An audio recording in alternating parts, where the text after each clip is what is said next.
जय अम्बे गौरी मैया, जय श्यामा गौरी, तुमको निश दिन ध्यावत हरि ब्रह्मा शिव जी। ओम जय अम्बे गौरी। अरे भोला, रुक बेटा, ले ये माता रानी का प्रसाद खा के जा। ले हाथ आगे कर। ओहो माँ, पहले ही देर हो रही है, लाओ जल्दी। जल्दी का काम शैतान का होता है बेटा, आराम से जा। आराम से तो बस आप ही रह सकती हो माँ जी, ये आराम से बैठ गए तो घर कैसे चलेगा। जाओ जी, जल्दी जाओ आप। माँ जी के पास तो कोई काम है नहीं, सारा दिन माता रानी के सामने घंटी बजाने के सिवाय। भोला अपने खेत के लिए निकल जाता है। ना तो उसने मीना को उसके व्यवहार के लिए टोका और ना ही मंगला उसे कुछ कह सकी। दरअसल मंगला की बहू मीना बहुत ही तेज तर्रार थी, साथ ही लालची और मतलबी भी। वो मंगला से कभी भी सीधे मुंह बात नहीं करती थी। भोला भी उसी के रंग में रंग चुका था। दूसरी तरफ मंगला सारा दिन बस मां दुर्गा की भक्ति में ही लीन रहती थी। उसे दुनियादारी से कोई मतलब ही नहीं था। ना उसे मीना से कोई उम्मीद थी और ना ही भोला से। उसे तो बस अपनी माता रानी का साथ ही चाहिए था जो उसके पास था। माते, ये मंगला आपकी परम भक्त है, लेकिन इसकी ये बहू इसे कितना प्रताड़ित करती है। ना तो उसे ठीक से खाने को देती है और ना ही पहनने को। इसका बेटा भी इसकी परवाह नहीं करता। माते, आपको नहीं लगता कि मंगला को आपकी मदद की आवश्यकता है? शेरा, आवश्यकता तो हर मनुष्य को हर समय होती है, लेकिन उसे पूरा कैसे करना है ये तो मनुष्य के अपने हाथ में ही होता है। विधि के विधान में सभी का भाग्य लिखित है। थोड़ा धीरज रखो। जैसे मंगला के मन में मां दुर्गा बसी हुई थी, ठीक वैसे ही मां दुर्गा भी मंगला से बहुत प्रेम करती थी। लेकिन फिर भी अभी मंगला को बहुत कुछ सहना था। मीना बेटी, कल से नवरात्रे शुरू हो रहे हैं, तो माता रानी की पूजा का सामान चाहिए था और मेरे व्रत भी होंगे तो। माँ जी, देखिए, आपको व्रत रखने हैं तो शौक से रखिए, लेकिन एक बात साफ साफ सुन लीजिए, आपके लिए फल मेवा और ये पूजा का इतना महंगा सामान लाने के लिए पैसे नहीं है हमारे पास। सब कुछ तो आपके सामने ही है। पता नहीं फिर भी आपको कुछ दिखता क्यों नहीं। ले देके एक खेती तो है हमारे पास। बड़ी मुश्किल से इस बार चने की फसल कुछ ठीक ठाक हुई है, वो भी अभी पूरी तरह से तैयार नहीं है। अब आप ही बताइए कि पहले घर के जरूरी खर्च देखें या आपके ये सब नाटक। इतना कहकर मीना वहां से चली गई। मंगला ने बड़ी उम्मीद भरी नजरों से भोला की तरफ देखा, लेकिन भोला ने भी उसकी उम्मीदों को पल भर में तोड़ दिया। माँ, मीना ठीक ही तो कह रही है। वैसे भी तुम्हारा हर दिन तो माता रानी के नाम से ही शुरू होता है और उन्हीं के नाम के साथ खत्म भी होता है। तो फिर ये नवरात्रि पर व्रत रखने से क्या खास हो जाएगा? खामखा तुम्हारी तबीयत बिगड़ जाएगी और फिर डॉक्टर की फीस और दवाइयों पर फालतू खर्च, ये सब बड़ा भारी पड़ जाएगा माँ। मंगला फिर कुछ न कह सकी, लेकिन वो उदास जरूर थी।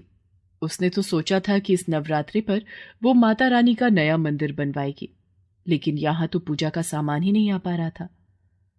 वो उदास होकर माता रानी के सामने गई और हाथ जोड़कर बोली, मां, मेरे बच्चों को क्षमा करना। ये नादान है, पर मैं जानती हूं कि आप अपनी इस भक्त की मदद जरूर करेंगी। इतना कहकर मंगला रोने लगी। दूसरी तरफ मीना के दिमाग में नई खिचड़ी पकने लगी थी। सुनो जी, मैं क्या बोल रही थी, अपने खेत की फसल बस तैयार ही होने वाली है, तो किसी को तो उसकी रखवाली करनी ही होगी। हाँ, तो मैं रहता तो हूं सारा दिन खेत में। देखा, भूल गए ना, कल हम दोनों को मेरे मायके चलना है पूरे 1 हफ्ते के लिए। मेरे इकलौते भाई की शादी है, तो जब आप यहां नहीं रहेंगे तो खेत का ख्याल कौन रखेगा? हाँ, ये तो मुश्किल हो गई।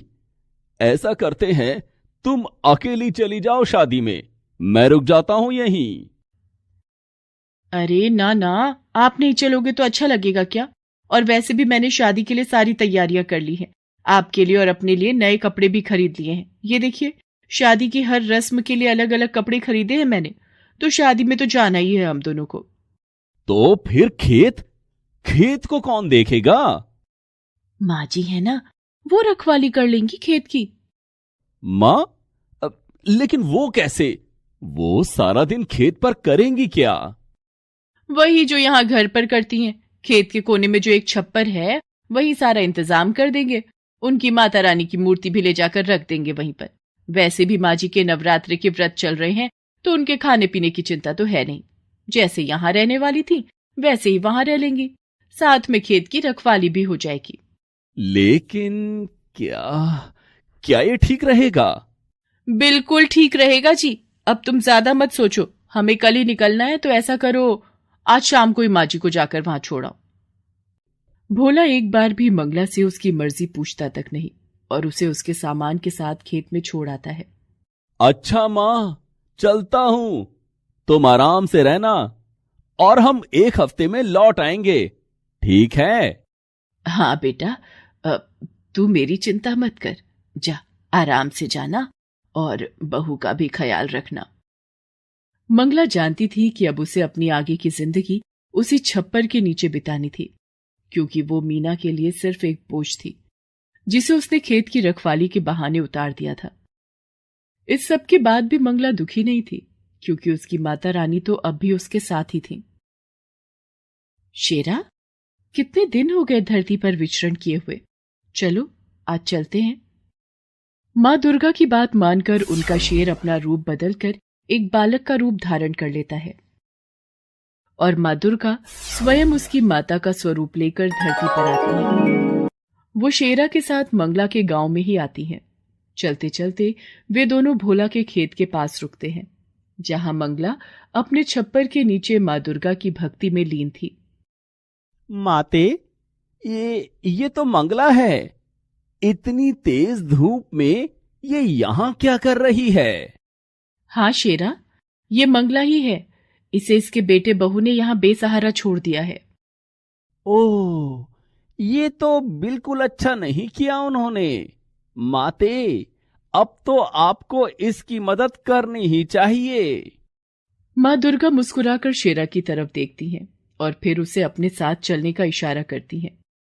वे दोनों सीधे मंगला के पास पहुंचते हैं। फिर मां दुर्गा मंगला से कहती हैं, माता जी प्रणाम। मेरा नाम दुर्गा है और ये मेरा बेटा है। इसे बहुत भूख लगी है। हमारा घर यहाँ से काफी दूर है। पहुंचते पहुंचते शाम हो जाएगी। अगर आपकी आज्ञा हो तो क्या हम आपके खेत से कुछ चने ले सकते हैं? बस मेरे बच्चे का पेट भर जाए, इतने ही लेंगे। आपकी बड़ी कृपा होगी। नहीं, तुम नहीं ले सकते। क्या कहा? हम नहीं ले सकते? लेकिन मुझे बहुत भूख लगी है। बस थोड़े से दे दीजिए ना। बेटा, कच्चे चने ले भी लोगे तो भला उन्हें खाओगे कैसे? तुम दोनों यहीं रुको, मैं खुद जाकर चने लाती हूँ और फिर अपने चूल्हे पर उन्हें भूनकर तुम्हें देती हूँ। फिर देखना क्या स्वाद आता है। मंगला उन दोनों को वहीं बिठाकर खुद चने लेने के लिए खेत में चली जाती है और अपनी झोली में ढेर सारे चने लेकर वापस लौटती है। आप रहने दीजिए, अब इन्हें भूनिए मत। मेरा बेटा ऐसे ही खा लेगा। कमाल करती हो बेटी, ऐसे कैसे खा लेगा कच्चे चने? मैंने कहा ना, तुम बस कुछ देर रुको। बेटी, मुझ बुढ़िया के पास और तो कुछ है नहीं। बस जो कर सकती हूँ वो तो करने दो, मुझे अच्छा लगेगा। वैसे भी माता रानी के नवरात्रे चल रहे हैं और पता नहीं मैं कंजक पूजन कर भी पाऊंगी या नहीं। इस प्यारे से बच्चे और तुम्हें चने खिलाकर ही संतोष लेने दो मुझे। इसके बाद मंगला बड़े ही प्यार से अपने चूल्हे पर उन चनों को खूब अच्छे से भूनती है और फिर माँ दुर्गा और शेरा को खिलाती है। इसके बाद, धन्यवाद माता जी, आपके चनों का स्वाद मैं कभी नहीं भूलूंगी। इसके साथ ही माँ दुर्गा शेरा के साथ वहां से जाने लगती है। तभी शेरा उनसे कहता है, माता, मैं जानता हूं कि ये सब मंगला की एक परीक्षा थी और जहां तक मैं समझता हूं मंगला इस परीक्षा में खरी भी उतरी है, तो क्या उसे कोई इनाम नहीं मिलना चाहिए? माँ दुर्गा एक बार फिर शेरा की तरफ देखकर मुस्कुराती हैं और फिर वो मंगला की तरफ अपना हाथ उठाती हैं। उनके आशीर्वाद से निकले प्रकाश से मंगला पूरी की पूरी सोने की बन जाती है। हालांकि वो एक मूर्ति नहीं थी, लेकिन अब सोने की एक चलती फिरती इंसान थी। और सबसे खास बात तो ये थी कि खुद मंगला को इस बात का एहसास नहीं था। इसके बाद मंगला को जिस किसी ने भी देखा वो अचंभे में पड़ गया। अब तो सारा गांव ही मंगला को अपने साथ रखने को तैयार था, यहां तक कि मीना भी। माँ जी, चलिए घर चलिए हमारे साथ। अब आपको यहाँ रहने की कोई जरूरत नहीं। मैं आपकी खूब सेवा करूंगी। नहीं बहू, तुम्हें परेशान होने की जरूरत नहीं है। अब तो पूरा गांव मुझे रखने को तैयार है। अरे ऐसे कैसे? आप किसी के भी साथ चली जाएंगी? माँ जी, हम आपके सगे हैं, हमसे ज्यादा प्यार आपको कौन करेगा भला? और वैसे भी माँ जी, सबको आपसे बस सोना चाहिए, आपकी तो यहाँ किसी को नहीं पड़ी। हाँ बहू, तुम्हारी ये बात तो बिल्कुल सच है। इसीलिए मैंने तय किया है कि मैं किसी के साथ नहीं जाऊंगी, अपनी माता रानी के साथ यहीं रहूंगी हमेशा। नहीं माँ जी, मैंने कहा ना, आप मेरे साथ चलिए, अपने घर चलिए। हम आपके लिए माता रानी का बहुत बड़ा मंदिर बनवा कर देंगे। आप सारा दिन माता रानी की पूजा करना। और अब से हर नवरात्रि हम माता रानी के नाम से जागरण भी करवाएंगे। नहीं बहू, अब इस सब की जरूरत नहीं है। इतना कहकर मंगला माता रानी के चरणों में अपना सिर रखती है और अगले ही क्षण वो अपने प्राण त्याग देती है। ऐसा लग रहा था मानो उसने माता रानी के चरणों में ही मोक्ष को प्राप्त कर लिया था। मंगला को जो चाहिए था वो उसे मिल गया था, लेकिन मीना को नहीं, क्योंकि ना तो अब मंगला सोने की थी और ना ही मीना के किसी काम की।